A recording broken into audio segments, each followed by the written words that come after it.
Well, welcome back to Casual Friday. We're coming to you live from Katie's Coffee in downtown Lafayette. And every coffee enthusiast knows the perfect cup of coffee starts with the beans, and these beans are handled with love and care. They are indeed.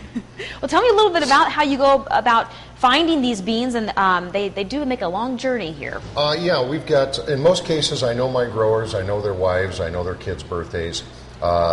The first bean we've got is a Tanzanian peaberry. It comes from about 3,000 feet up the side of Mount Kilimanjaro. I buy this from the grower, who's also a broker in New York City.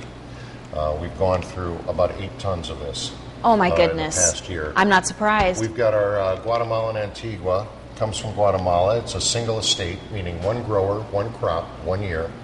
We're roasting every 7 to 10 days. So all of our beans are very, very fresh. Mm-hmm. That's part of what the oily sheen is.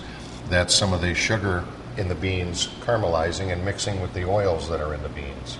And I'll tell you what, you guys can't really experience it for yourself but right now, but it smells so intense, that scent. It wakes you up. It really does. Yeah. It really does. Well, when you get a bag of Killer Beans, this is your special brand, mm-hmm. And you take it home and you grind it yourself, the question always is, how fine do you make, how fine do you grind it? It depends on the filter you have. If you have mm-hmm. a flat basket filter, medium coarse. If you've got a cone filter, medium fine. You always want to grind exactly the same and exactly the same amount of beans, no matter which bean you're using.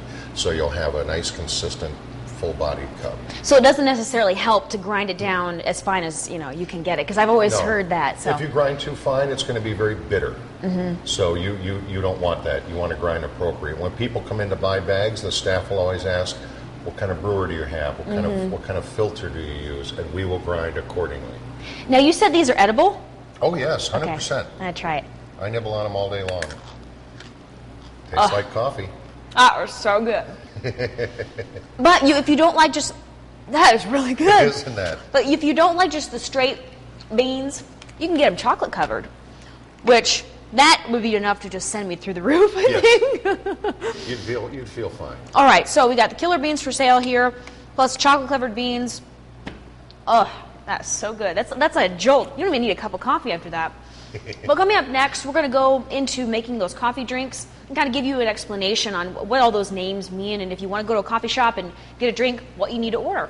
I'll send it back to you guys. So you eat the coffee bean and you say you need to wash it down with some coffee? Is that what you just said? Yes. Okay. That would have been better. So you take the rocket fuel and chase it with, okay. Oh, that is good. Good stuff. How many jumping jacks do you think you could do, right now with on the coffee high you're on? Several. I've already threatened to run down the street if I get too much coffee. Run it off. I smell a top story of a different sort altogether, Laura, later on in the day. We appreciate that. We're going to get reports in. Get people driving down Main. Cameras ready. Laura, thank you very much. Much more to come. How to make the drinks. And the beans make all the difference. They do. I didn't realize there was different ways. I mean, I knew there were different ways to grind it, but different brewers, you wanted a different grind for it. Yeah. Very neat. That goes into it. Educational here. More education for us, though, with all this wind we've been having. Great day to fly a kite.